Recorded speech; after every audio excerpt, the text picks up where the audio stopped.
It is the second anniversary of the massacre of over 1,200 men, women, children in Israel and the capture of 250 hostages, which prompted Prager University to ask me to do a video called What Free Palestine Really Means, number 35.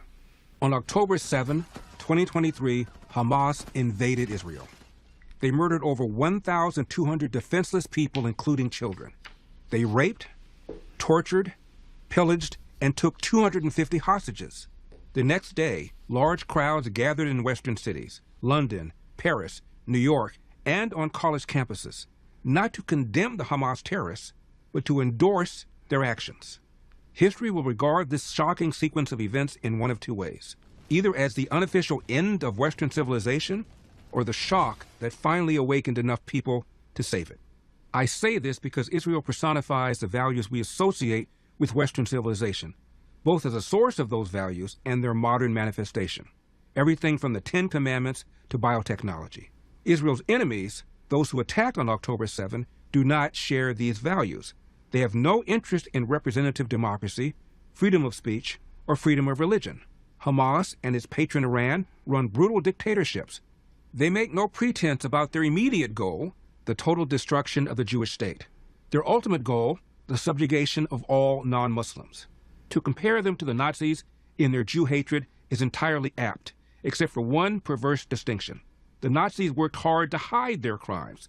Hamas brags about theirs. This was a defining feature of the October 7 massacre.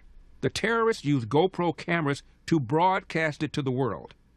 When the hostages arrived back in Gaza, many bloodied and brutalized, cheering crowds filled the streets.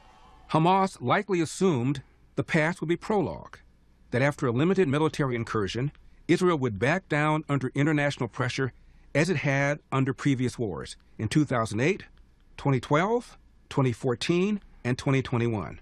But this time was different. Even as it was restrained by the Biden administration, Israel pushed past all previous limits.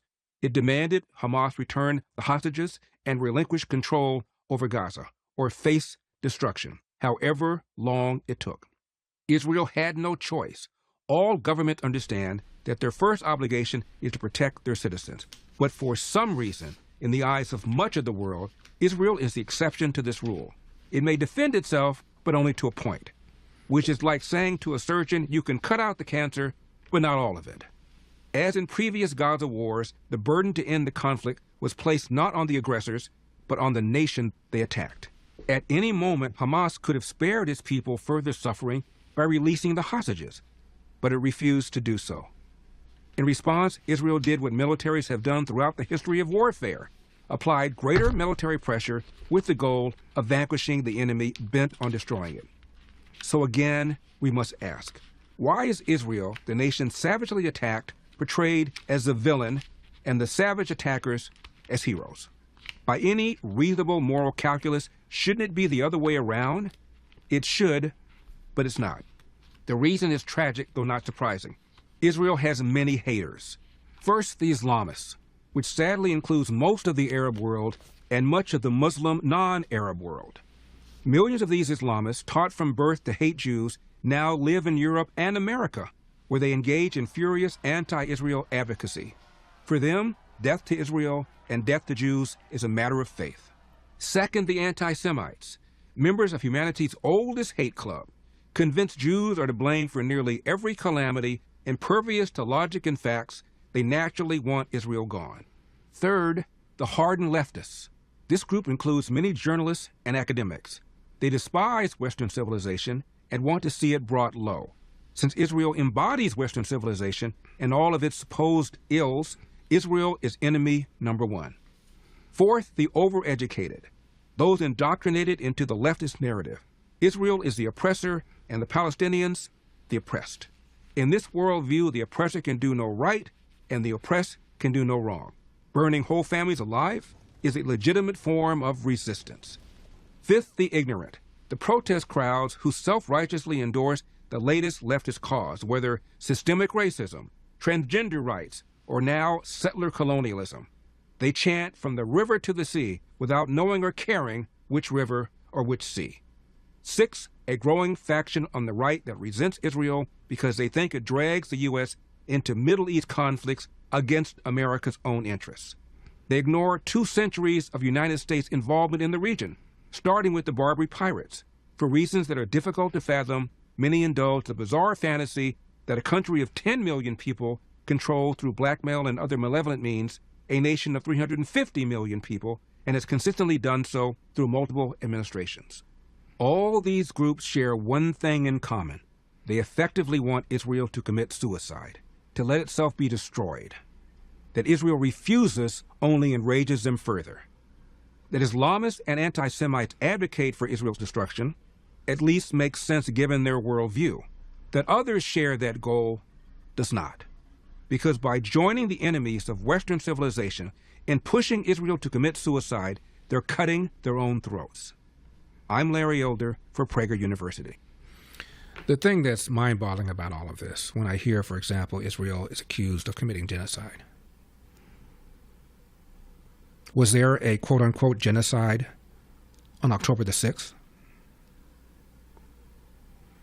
The percentage of the population of Gaza that has died since the beginning of this war after October 7 is roughly 3%. And that counts fighters and terrorists.